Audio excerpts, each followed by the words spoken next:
Magandang araw mga ka-agri, mga ka-farmers at ating mga ka-viewers dyan. So sa mga mahilig magtanim. So ngayon share ko lang yung ampalaya namin. So ito yung ampalaya namin mga ka-viewers. So direct seeding lang po ito. Pinaugat namin. Then tinanim. Tapos ito na yun. So kung makita natin, so yung talay ko, sprayhan niya ng fungicide at insecticide para iwas sakit at sa mga insekto, para hindi kainin ng mga insekto. So sprayhan namin to mga ka-viewers para kalagan, kasi dapat mag-spray tayo dahil sabi nila prevention is better than cure. So kahit wala pa tayong nakikitang sakit at mga insekto, so kailangan nating sprayhan para ma-prevent natin yung mga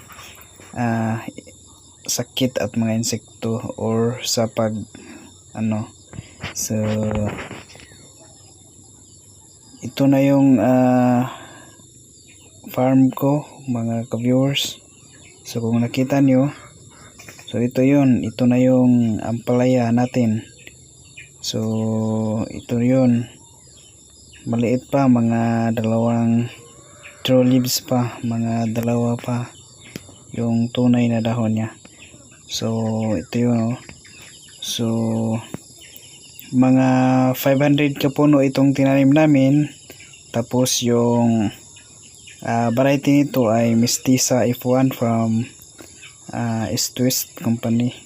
So ito na yun, sprayan namin ng fungicide at insecticide.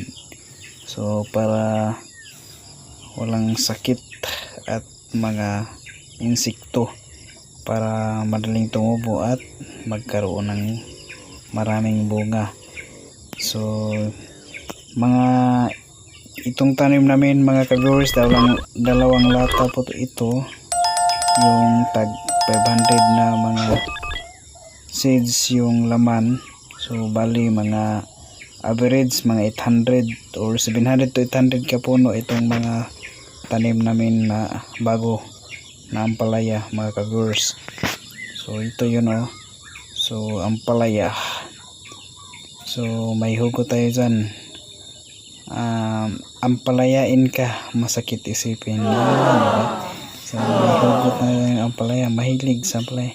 So sa ngayon mga ka-farmers, nag-focus muna ako sa isang tanim sa ampalaya muna ako.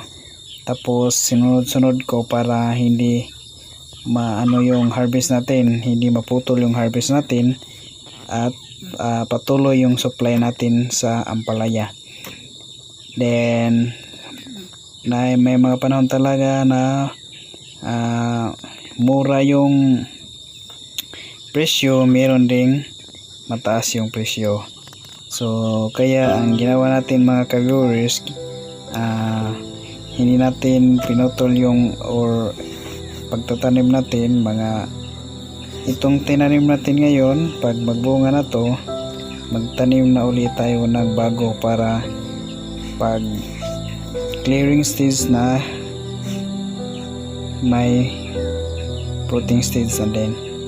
So ito lang yung kahalagahan sa pagtatanim mga ka-viewers. Dapat magsipag talaga. So sipagan lang natin, dahil time will come, God will pour out blessings sa mga masisipag na mga farmer. So ito yung ginawa natin mga viewers. So itong ginawa or ginamit naming sprayer, knapsack sprayer, ay dual to. Hindi mo na kailangang magbomba, pislitin mo na lang. So dual kasi ito. So chargeable na knapsack sprayer. So ito na yun, So medyo marami-rami din mga ka-viewers, pero okay lang. Ang importante Patuloy lang tayo, mura man o mataas yung presyo, patuloy lang sa pagtatanim. Ang importante, isa tayo sa naka-provide or nag-produce ng pagkain sa mga tao, di ba? So laban lang mga ka-viewers, mga ka-farmer dyan, sa mga baguhan pa, sa mga techniques na ginamit ko, siguro yung mga technique nga gawin ko or technique siguro i-share ko din dito sa vlog ko mga ka-viewers.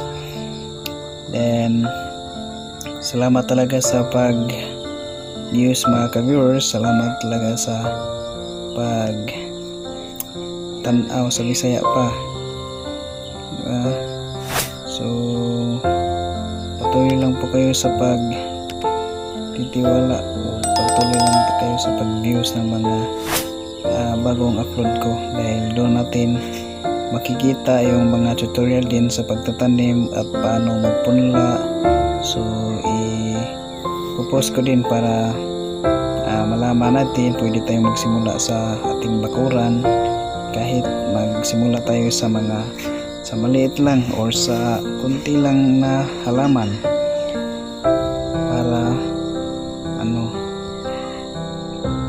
so magandang araw uli mga ka-viewers, mga ka-agri, mga ka-farmer, at sa tatang viewers, sa mga bagong viewers ngayon, salamat sa inyong suporta. Please subscribe at maraming salamat. God bless mga ka-viewers, God bless.